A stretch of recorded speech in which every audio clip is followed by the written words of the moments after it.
flip it over, you'll notice there's different compartments underneath. Just the first thing you want to do is take the battery out. You'll see a little switch like this one. Push that up. Most of you will have the long tubular battery going across the back. It's got the same kind of buttons on it, and that just pop that right out. But if you've got this type, then you push that button and pull out, and it'll come out. And spin this back around. The one compartment's for memory. You might need a little tiny screwdriver, and it'll lift right up. There's my memory.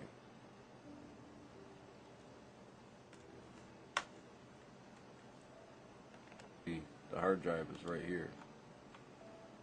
Take these two little screws out.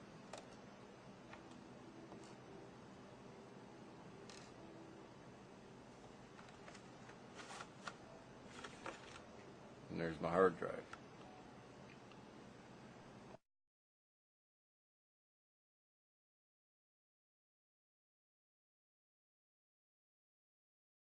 Most of the newer computers now have a power switch on them.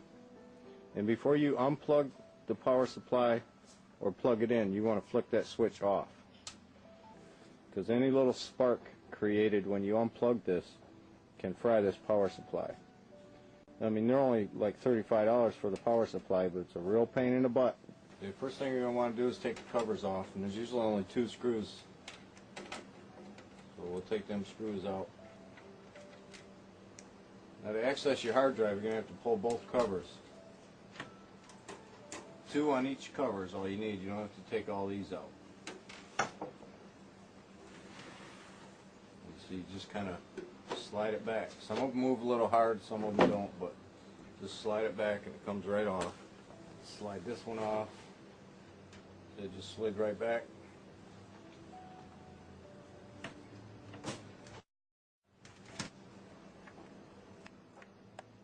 Right there is your hard drive, and up there is your CD-ROMs, and those have 2 screws holding them in also.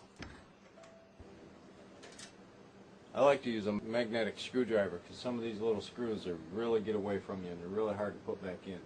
Take the other 2 screws out. You see a bunch of wires and cables in here. This is the IDE cable. You unplug it.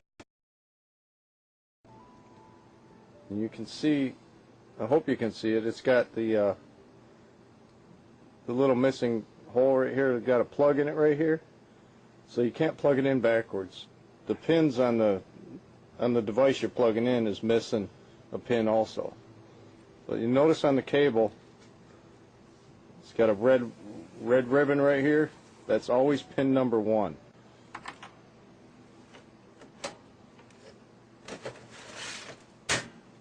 Pin number 1 is always next to the power. And just slide the new one back in, put the screws in, plug it in, and you're good to go.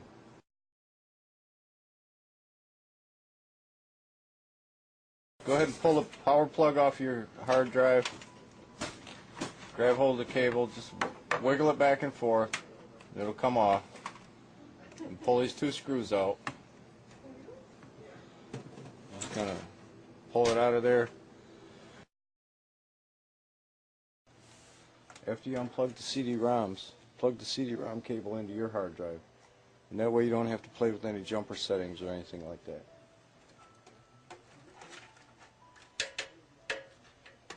You could just use the CD-ROM powers to power it up.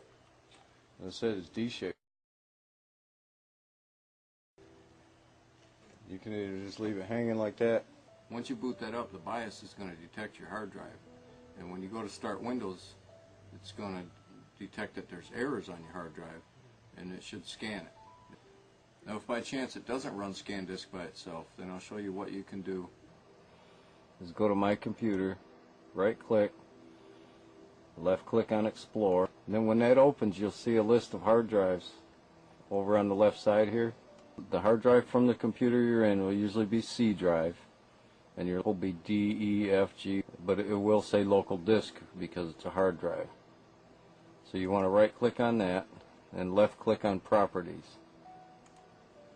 That actually shows you the statistics of your hard drive, free space and all that good stuff.